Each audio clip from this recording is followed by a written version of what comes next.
Shastric, our scriptures relevant to the contemporary times, which takes a great amount. He was emphasizing how great a skill level it takes to do that and the courage it takes to do that, given so many controversial issues floating around in society today.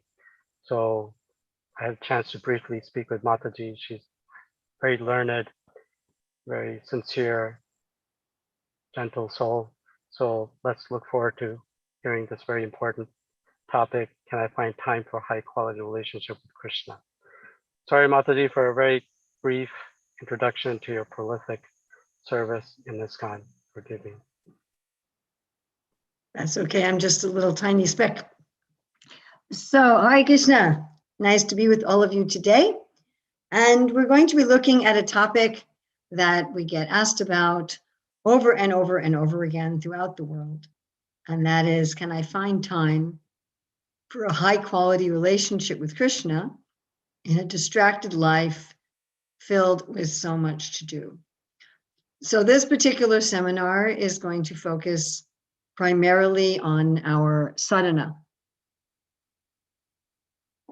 We will have a seminar tomorrow, an hour earlier than the one today, which will be focusing on our whole life outside of our sadhana. But this one is particularly focused on having high quality sadhana. So I think that we all know the immediate and obvious answer to the question of how can I find high quality time for Krishna in a distracted life full of so much to do is to wake up early in the morning and to have our sadhana time early in the morning before we're overcome with all of the distracting things of life. And the reason that the early morning is so conducive is it's something like driving someplace at a time that there's no traffic. Just like yesterday, I was driven from Irvine, California to Los Angeles, which is a route that's often very congested. But we left early in the morning. We left around 6 o'clock in the morning. And so the roads were very free. It was very easy to go. We didn't get into a traffic jam, right? But if we had gone an hour later, then the drive would have taken us 3 or 4 times as long because we would have been in traffic. So the modes of nature are, as Krishna says in the Bhagavad Gita, always vying for supremacy, but there are certain times of the day that different ones of the modes are more dominant. So in the early morning, very early in the morning, there's a time when all 3 modes are in balance. Not any of them are dominant. And this is a time when it's very easy to transcend the modes of nature, to do something that is particularly transcendent. Then after that time, then the mode of goodness, sattva gun, becomes very dominant. So sattva gun is very conducive for meditation and quietude, contemplation. So the early morning, if one is also another thing, is because we're in a situation where the modes are in equilibrium or sattva is dominant, we're not finding the pushing of rajas to get a lot of things done. As soon as rajas becomes active, as soon as raja is the main mode in the world, then we have this internal impetus that I have to get this done and I have to get that done. I have to get this other thing done. So putting our sadhana time early in the morning when the modes are in balance or when sattva is dominant makes it much easier to have high quality time for Krishna and then attend to our busy day. Now, the problem is that early in the morning doesn't always work for everyone. And one reason for that is, of course, staying up too late. And there's something that you may have heard about recently. They call it revenge nighttime procrastination. And that often will force our bodies to stay up late because we haven't had enough personal time during the day. So we're trying to grab that personal time at night and we stay up too late. Or we may just have a lot of work to do, a lot of deadlines to meet, whatever, and we're doing something or we're absorbed in entertainment or something. And so people are staying up very late at night. It makes it hard to get up in the morning before one needs to do this or that or the other thing. And of course, now in the pandemic, people are generally working from home, but normally a lot of people are going to work early in the morning.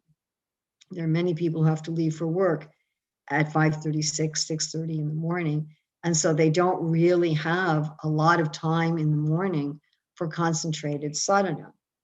Then something that I see particularly with women, although I'm sure there's some men in this situation as well, is having to use the early morning time for cooking and preparation. You know, if you've got to get your husband off to work and your kids off to school, and you have to do that all in the morning. So I've been at many homes where the woman is in the kitchen, and again, it's usually the woman who's in the kitchen at like 4 in the morning or 4:30 and is making breakfast and lunch for the husband and the children, and getting the husband off to work, getting the children off to school. And by the time she's finished with that and can catch her breath and sit down, it's 8 or 9 o'clock in the morning. So sometimes those whole morning hours are in a very intense time. And then one may not be able to wake up early in the morning because one's work is exhausting and one needs more sleep. You know, people have jobs that are very demanding. They may have very long hours at work, and they may be very physically demanding or very mentally demanding, and such that, you know, a person really doesn't feel that they have much energy for anything other than work, that the work just keeps going and going and is overwhelming. When a person, you know, they come home exhausted. And then in whatever time's left from work, there's so many responsibilities to take care of the house, take care of the family. And it kind of keeps going and going and going, that between family responsibilities and work responsibilities, there's hardly any time left. Sometimes our life is so busy that we feel like this. We feel that, you know, we have everything on our plate. We have a to-do list that has everything on it, and that we'll never get everything done. And we just get in this feeling of overwhelmed with busyness. And then if we do have some downtime from our work and our family and all the things we're trying to do, then we may just end up relaxing with entertainment from television, from the internet. We might feel that we have no brain left to do anything else except just unwind with something mindless, you know, movies and TV shows and computer games and things like that. Our free time may be taken up almost completely with social media. You see people, you know, write long, they'll write a text on social media that probably took them 2 or 3 hours to write, and then they have no time for their sadhana. So that's very common. And so our life might feel like this, that, you know, we just feel lost. How am I really going to take care of my spiritual life? So we are going to get to some solutions. We're going to look at general solutions. We're also going to look at specific solutions. But before we do that, we're going to do a little bit of real soul searching, what I call heart surgery. And the next part of this seminar is a little heavy. I would suggest that you be prepared to write. We're going to be writing some things, so to have paper and pen or pencil, or to have a computer or a phone or something that you can write on, something you can write with.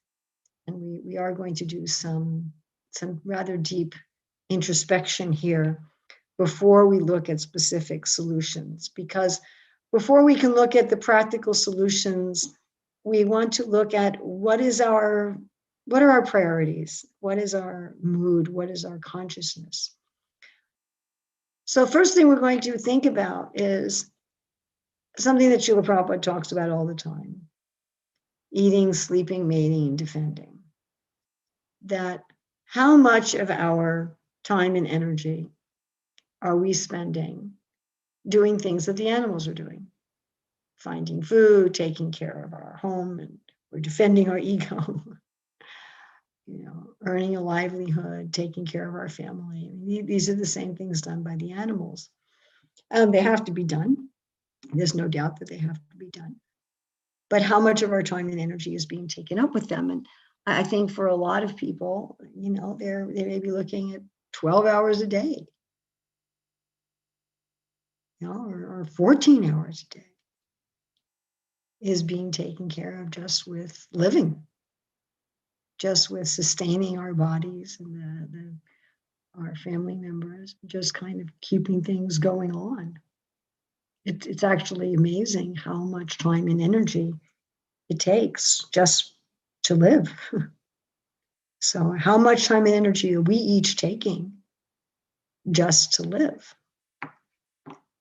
And maybe like this gentleman here, we are just trying to squeeze Krishna consciousness into the rest of our life. Well, let me just, squeeze some japa in here and squeeze some reading in here. But, my really important things are elsewhere. So maybe we have this kind of mood.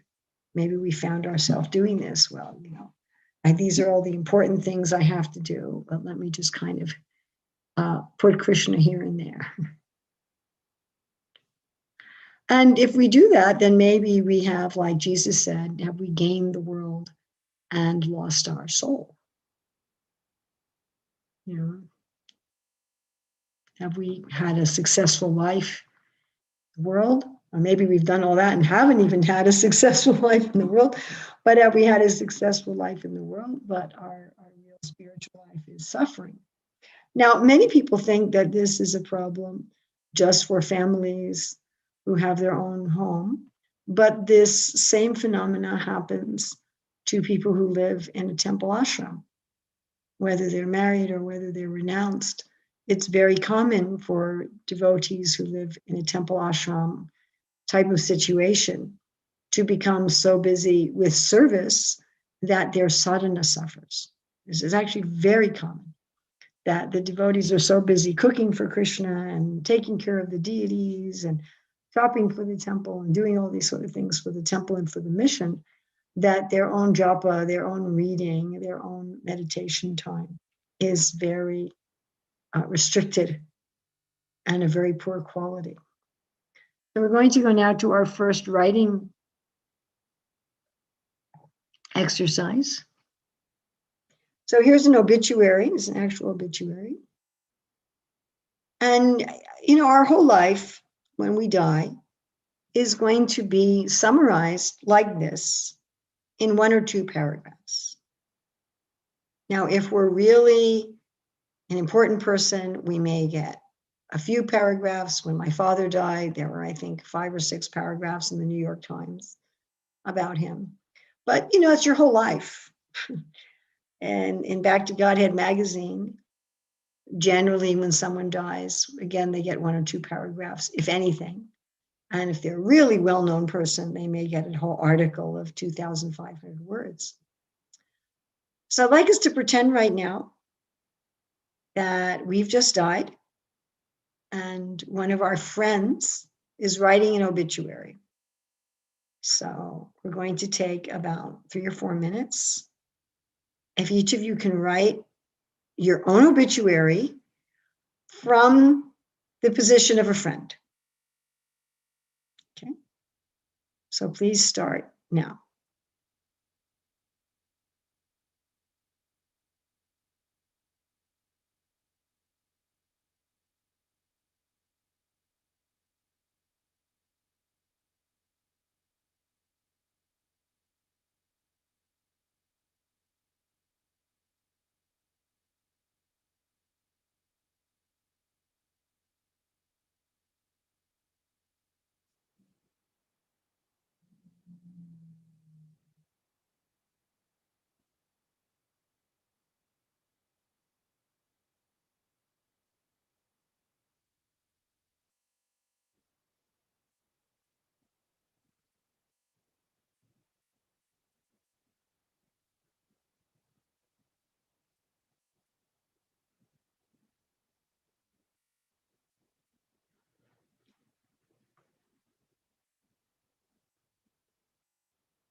All right. Now we're going to do the same thing, but from Krishna's perspective. So again, suppose we died today, and instead of a friend writing our obituary, suppose Krishna wrote our obituary. So we're going to take another 3 or 4 minutes and do it again, but this time as Krishna would write it.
All right. There is a book called The Top 5 Regrets of the Dying. It was written by a palliative care nurse. Palliative care nurses work with people who have terminal illnesses and to try to keep them comfortable in their last days. And she recorded the top 5 regrets of the dying. So the first one was, I wish I'd had the courage to live a life true to myself, not the life others expected of me. So she wrote, this is the most common regret of all. When people realize that their life is almost over and look back clearly on it, it is easy to see how many dreams have gone unfulfilled. Most people have not honored even half of their dreams and had to die knowing it was due to choices they made or not made. So the first regret is, I wish I'd had the courage to live a life more true to myself, not the life others expected of me. The next one was, I wish I hadn't worked so hard. And she said that every one of her patients who'd worked for a living had expressed this regret. They often feel they had missed their children's youth, their partner's companionship, but they all regretted spending so much time on the treadmill of a work experience. Everyone. I wish I had the courage to express my feelings. Many people settled for a mediocre existence. Many of them became ill because of bitterness they were carrying around with them. I wish I'd stayed in touch with my friends. So often they would not truly realize the full benefits of old friends until their dying weeks. It was not always easy to track down all their friends. Many had become so involved in their own lives that they'd let their friendship kind of slip away. And many people expressed regret that they hadn't kept up with their friends, and everyone misses their friends when they're dying.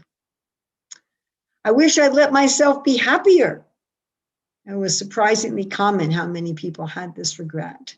At the end, they realized that happiness is a choice, and they had stayed stuck in old patterns and behavior. All right, we're going to do another writing exercise. So suppose that a doctor told you that you had 2 weeks left to live. Would we have any regrets about how we had spent our time and energy? So we're going to take now about, again, 3 or 4 minutes. And if you knew you had 2 weeks left in your life, what regrets would you have?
All right, now we're going to do a little demonstration about prioritizing. And of course, this is best if we could do it in person with real objects, but we're going to see a video of this. So in this video, the glass represents how much time we have in the day. The big rocks are important work. The small pebbles, moderately important work. And the sand, things that we really could skip.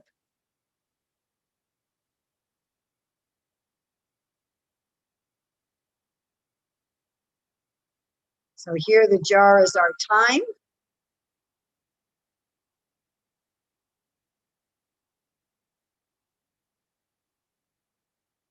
The sand is all the little phone calls, emails, and constant pings from our social media apps, all those little unimportant things.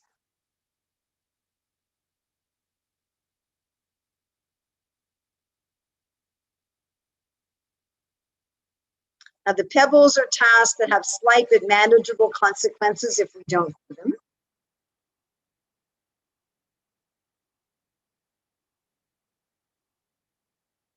And the rocks are the important things.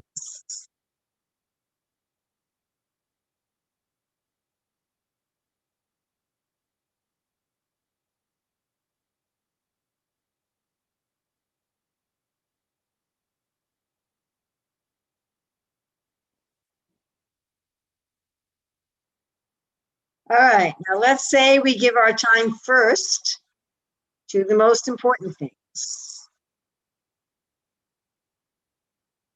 Then we can add those urgent things.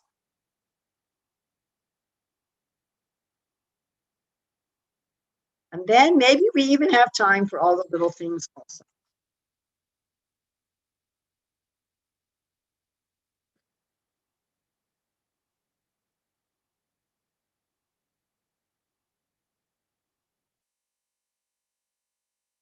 And we might say, but Urmila, you just don't realize how many things I have to do.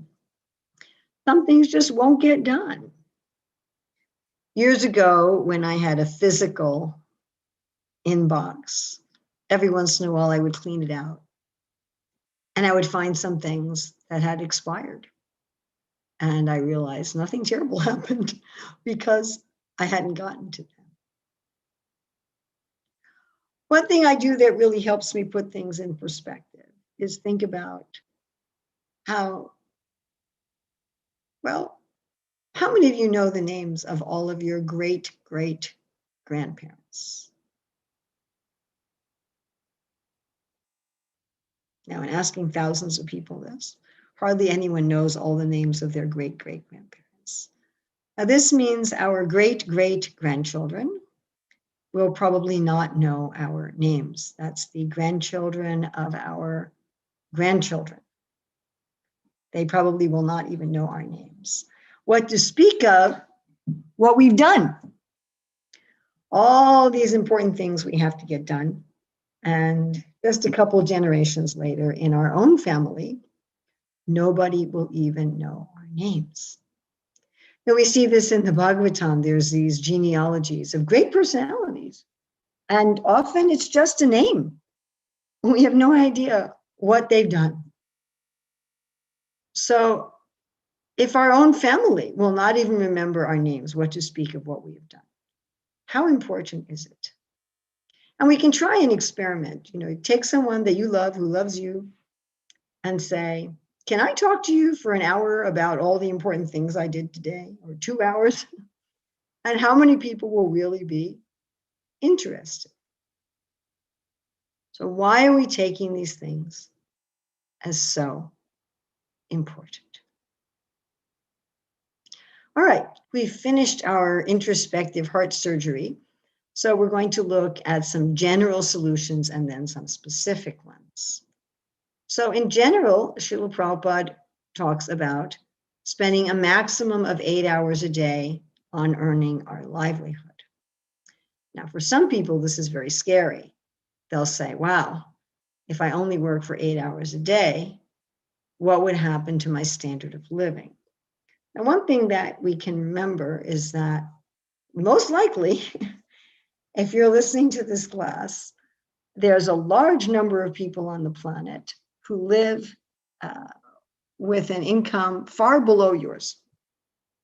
So even if you worked fewer hours and made less money, you could probably still live, and you could probably still live reasonably comfortably. I was speaking the other day to one devotee who was saying that he asked his kids, would you rather live in a modest house next to the ocean or a mansion away from the ocean? They said, we'd rather live in a modest house by the ocean. And I said, what do you think of your house now? What kind of a house do you have now? Somewhere in the middle? And he said, yeah, well, kind of lower end. And I said, well, you know, your house is nicer than probably 90% of the people on the planet. And he said, yeah, that's true. Also, another thing to consider is whether or not a prosperous life is simply how much cash we have. So every day in the news, we hear about some wealthy person who's unhappy in so many ways. I'm sure we all know some cash poor person who has a very prosperous and rich and satisfying life. So prosperity in life and satisfaction in life. I mean, I'm not saying cash is unimportant. It's certainly important, but it's not everything. So if we had maybe a little less cash and more other kinds of prosperity, we might be equally, if not more, happy. Another thing to look at is to consider our time, not our day, not so much in terms of time, but in terms of energy. It's not unusual for a person to have enough hours in the day to spend good time on their sadhana, but not have the kind of energy that's required for it. So we can learn techniques of managing our energy rather than trying to manage our time. This is something I learned many years ago that was a real life changer. So the way I was taught, and people always ask me, how do you do this exactly? And I can't really answer except to say that if you try to do it, you'll be able to.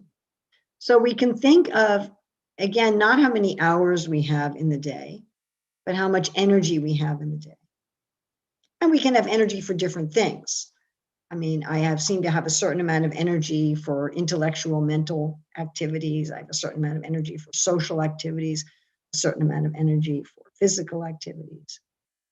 And then think about how much of my day's energy I want to put into different things, including my sadhana.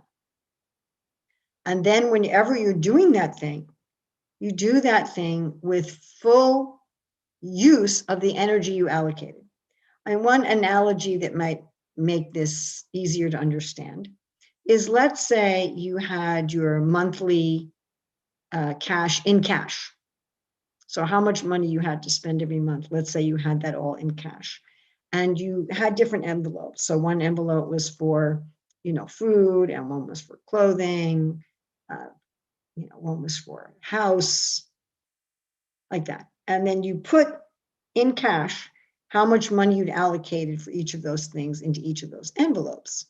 So now if you went out to the store to buy clothing, you knew, well, in this month, I can spend all of my clothing envelope, and I don't have to worry about having money for other things. So in a similar way, if I say, okay, I'm going to give 10% of my day's energy or 20% of my day's energy to my sadhana, to my japa, to my reading, to my worship, then when I'm doing my sadhana, I can give it everything that's in that envelope. And I'm still going to make sure I have enough for the other things in my day because they're in other envelopes. And as a number of people pointed out to me, that when you do high quality sadhana, it actually can increase one's energy for other things. Now, in regard to managing energy, I highly, highly recommend this book. I found it to be just extremely helpful, extremely practical. There's a lot of books that say in 200 pages what they could say in 20. This is not one of them. This is a book where every bit of it is useful. And I just see that this book really gives a specific guide to do the kind of thing that Krishna talks about when he says that the yogi is one who's balanced in eating, sleeping, working, and recreation. How to make it so that we're neither lazy nor overstretched, how we really end up having high energy for what we want, and at the same time, times for rest and renewal. All right, let's look now. Those are general ways of solving the problem. I want to look at some specifics.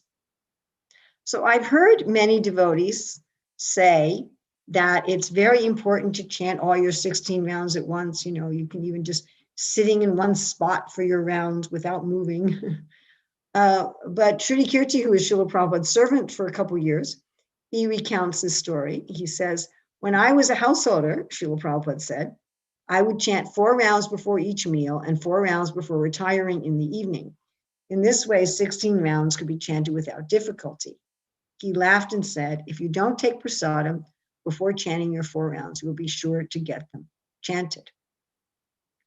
So Srila Prabhupada had a program of dividing up 16 rounds into 4 times during the day of 4 rounds each. So one way to have high quality sadhana is to say, well, do I necessarily want to copy paste a temple monastic program into my life? Or do I want to have a program where I have a different way of doing sadhana, a way of doing sadhana that's more compatible with my life? This may mean having our main sadhana program in the evening with the family. Prabhupada talks about that a lot, instead of in the morning, or dividing it up during the day. It may be a question of being creative and flexible. I was just in Los Angeles, and Amala Bhakta Swami is there. Amala Bhakta had spoken and recorded many audio books of Srila Prabhupada's books. And now there's a lot more recordings available from different people. I know one devotee, Damodar. I mean, Dravid has done many recordings. And for those of us who understand English, there's so many audio books of Srila Prabhupada's books and audio books of the Acharya's books. They're also, of course, starting to come out in different languages. Mahalakshmi, who I think is in this class, has been recording a number of Srila Prabhupada's books in Spanish. So maybe we don't have time to sit down and read, but do we have time to hear? Maybe we can hear Prabhupada's books while we're in the car, while we're on the train, while we're cooking, so many things that we can hear Srila Prabhupada's books. Maybe our way of doing our sadhana has to have some creativity according to our specific circumstances, according to our specific way of doing things. And we really want to be careful that we don't just copy someone else's method. So I was many years ago invited to a ladies' retreat in New Zealand. And I was asked to give a seminar on how to study Srila Prabhupada's books. So what I did was I took the, whatever it was, 20, 25 women. We sat in a circle and I went around asking everybody, how do you study Srila Prabhupada's books? So these were Devamrita Swami disciples, and Devamrita Swami would ask his disciples generally to read Srila Prabhupada's books for 2 hours a day. So these were people who were doing some serious reading. And what was interesting was that each of the women had a very different study style. It was just fascinating. I mean, one of them was saying, well, I look at the Sanskrit, and then I try to find other verses that have those same Sanskrit words, and what does the Sanskrit mean? Somebody else liked to study with a friend and discuss every line. Someone else took the verse and purport and turned it into questions and answers that they put on a blog. I mean, somebody was taking the verses and putting them into poetry. There were as many ways of studying as there were people. So we might find someone else who has a wonderful study method that we like. We might adapt it a little bit for our circumstances. We come up with something that really makes sense for us. Now, also, we may change during the course of our life. So recently I was in Laguna Beach Temple for the Chipped Rice Festival, Panihati Festival. Vaisheshika Prabhu was giving the class, and he pointed out something very intriguing about Raghunath Das Goswami. So we're all familiar with the fact that when Raghunath Das Goswami first renounced everything and went to Jagannath Puri, that first, he's standing by the Simhadwara and getting charity food. And he did that for some time, and then he was getting food from the charity booth, and then he was getting the food the cows didn't eat, and so forth. Actually, first also he was feeding Lord Chaitanya every month with some of his father's money. So Vaisheshika Prabhu made a good point. He said that everything Raghunath Das Goswami had done as far as eating was completely appropriate at the time that he did it. But then he reached a point where it was no longer appropriate, and he was ready to go to another standard. So we may find this also in our sadhana. We may find that exactly the way that we do our sadhana when we're a devotee for 2 years is different from how we're doing our sadhana when we're a devotee for 10 years or 20 years. And the circumstances in our life may be different when we're 20, when we're 30, when we're 40, when we're 50. And this may change also exactly how we do our sadhana. All right, we're going to look at a statement from Srila Prabhupada from the Nectar Devotion, chapter 16. And I consider this also extremely important in terms of being enlivened in our sadhana, because all of us human beings, we're likely to find the time and find the energy to do things that we want to do. If we like to do something, we're going to find the time and energy to do it. And if we don't, we're going to be putting it off. Now, one way that we can find happiness in our sadhana is to really focus on the aspects of bhakti that we enjoy. Now, of course, Prabhupada gave a minimum for everyone, 16 rounds, reading the Shastra and so forth. But there are 64 angas of bhakti. And beyond the minimum, if we daily engage in something we love, it really helps us to find quality time. So we're going to be reading a little bit from chapter 16. Srila Prabhupada writes, according to the regulative principles, there are 9 departmental activities as described above, and one should specifically engage himself in the type of devotional service for which he has a natural aptitude. For example, one person may have a particular interest in hearing, another may have a particular interest in chanting, and another may have a particular interest in serving in the temple. So these or any of the other 6 different types of devotional service, that is, remembering, serving, praying, engaging in some particular service, being in a friendly relationship, or offering everything in one's possession, should be executed in full earnestness. In this way, everyone should act according to his particular taste. So, I have one god sister who loves chanting japa, so she's chanting 40 rounds a day. And I have, someone else who loves getting flowers for the deities, and she'll also spend a couple hours every day collecting flowers and making garlands and different flower ornaments. And other people who love studying Shastra, and so they're going to spend time every day studying Shastra. So we want to make, as part of our daily sadhana, some aspect of the 9 processes, or if we want to look in more detail, the 64 angas, that we really, really enjoy. And then we can say, but what about the basic program? Suppose some of the basic program is not an area for which I have a great taste. Well, we want to try to do the basic program in a way that's not mechanical.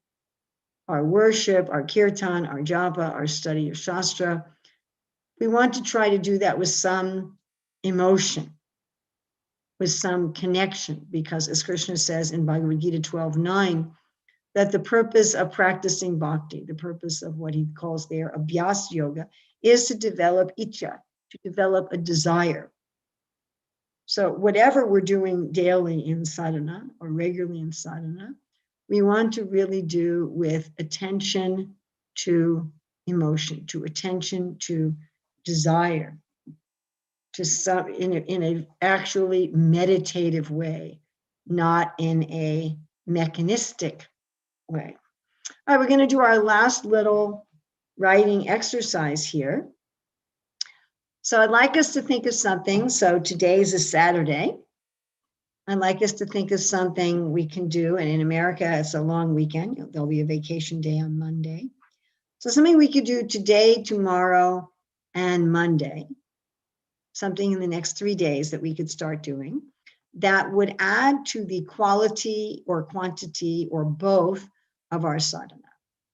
I mean, it could be something very, very simple, like I'm going to make sure I offer obeisances when I go to my personal altar, or I'm going to really meditate on the meaning of the pranam mantras I say when I say them.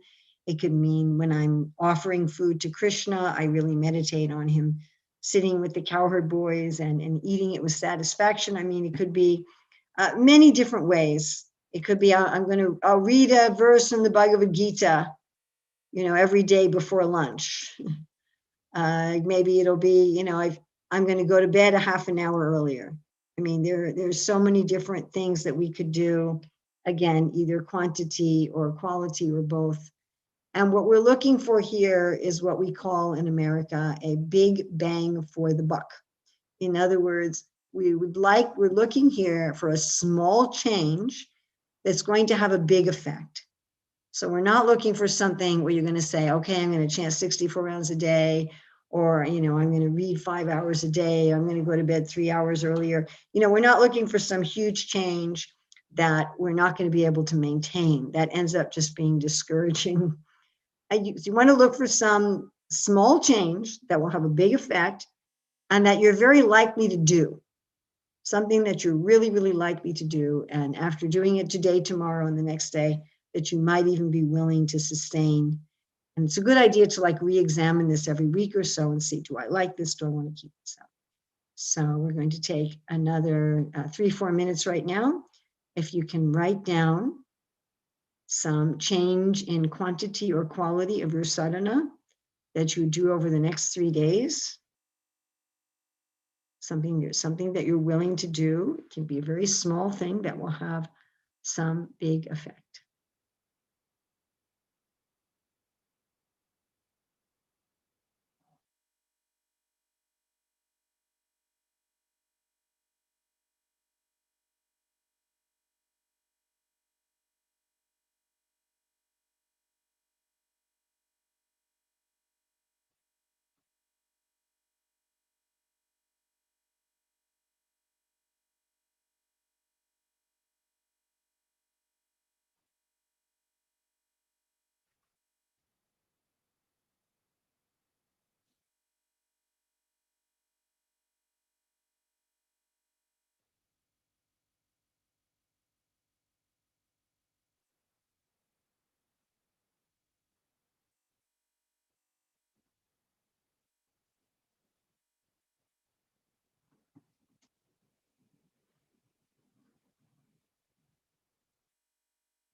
Okay. So this is the end of our class time. We could take maybe 5-10 minutes for questions. I don't know what the program is here. Thank you very much, Mataji. Wonderful, thoughtful, practical, inspiring lecture.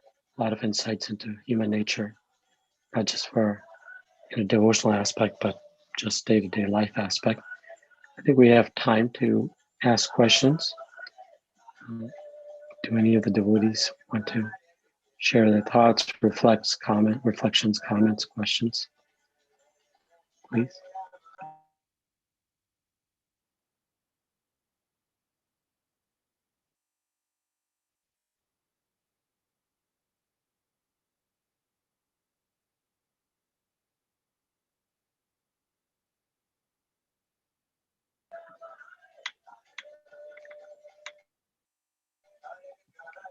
I don't hear much in the way of questions. Thank you. Please go ahead. Yeah. Hi Krishna, Mataji, Dhanvat, Jai Srila Prabhupada. It was a wonderful class, Mataji, and I really like the last section, the last exercise that you have given us about doing something small which can have a, more return for your investment, bang for the buck, as you said.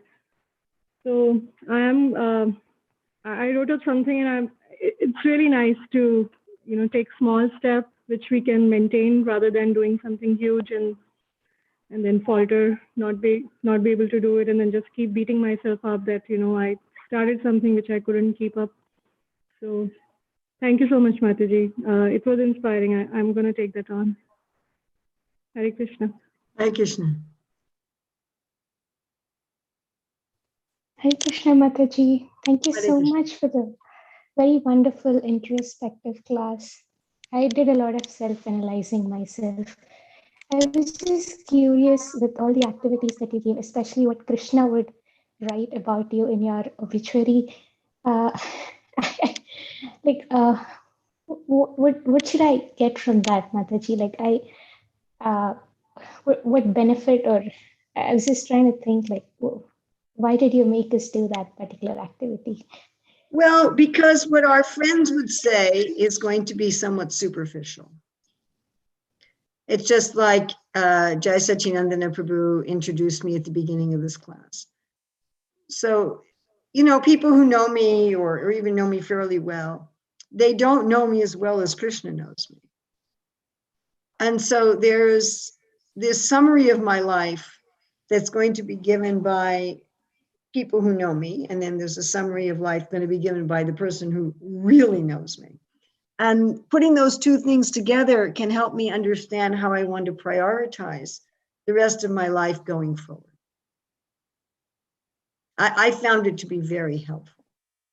When I write the obituary as Krishna would write it, then I think, oh yeah, that's what I really want to be paying attention to. I think it's so easy and I like to do the one that written by a friend first, because that kind of gets it out of the way, the external. Oh, this person has done so much cooking or given so many donations or, raised their children or something like that.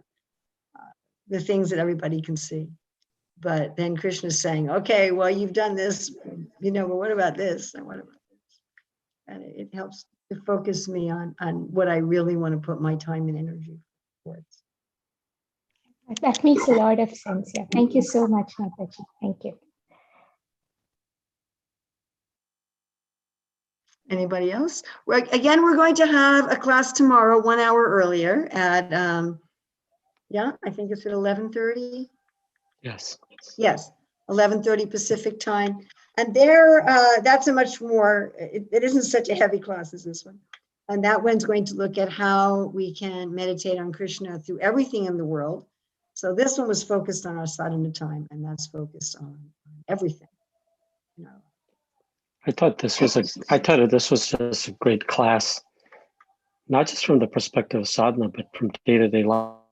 I really like the example of thinking about the day, not in terms of time allocation, but energy allocation. I think that's a huge secret, because I see that, I think we see that in others that we admire, that they can do this activity, whether it's devotional or simply work related or home related. Like with my wife, I noticed that, okay, in half an hour, she could cook what I could do in 3 hours, and she'll still make it nicer and with a better consciousness than what I could in 3 hours. Or during my work, I might see somebody who can come up with a very good solution to treat a patient just out of focused thinking in 15 minutes, where I'll take an hour of, obsessive compulsive behavior sort of thinking. So I really like that idea of energy allocation rather than time, because sometimes you think putting more time equals better results, but it doesn't. It doesn't. And I was very fortunate. I took an 8-hour seminar in managing energy rather than time when I became a Gurukul principal. Yeah. So many years ago in the 80s. That must have been 83. And it was life transforming. It was like, wow. And people have asked me, how do you get so much done? It's like, because I'm not managing time, I'm managing energy. And then recently I read this book that I recommended, and I really can't recommend it highly enough. It's something that I've recommended, especially to all ISKCON leaders, not only for their own lives, but how they guide devotees. And it was just like, wow. If you really want to maximize your productivity and your satisfaction in life and your balance in life, to be very productive, very satisfied, and very balanced, they're giving you the science and they're giving you practically how to apply it.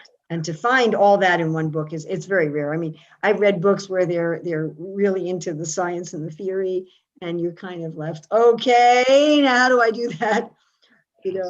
Or else they take 200 pages to explain what they can explain. Whereas this I found very helpful. So I'm glad you enjoyed that. All right, well, I think we'll stop now. Okay. Tomorrow morning, we're going to be looking at a verse by Bhishma Dev, and we're going to be looking at the mystery of career and how do we know that we're in the right career. All right, well, we'll see you then. Thank you. Willing. Thank you for this opportunity. I come to the other coast and get back on Zoom. Hare Krishna. All glories to Her Grace Urmila Mataji ki jai. Srila Prabhupada Thank ki you, jai. Mataji. Thank you, Mataji. Please come for tonight's program at the park at 5 p.m. It should be great. Kirtan, Prasadam in a park-like setting. What better thing to do on a big holiday? Take care. Mataji, thank you very much. Sorry about the hiccup with starting the meeting. Hare Krishna. Hare Krishna.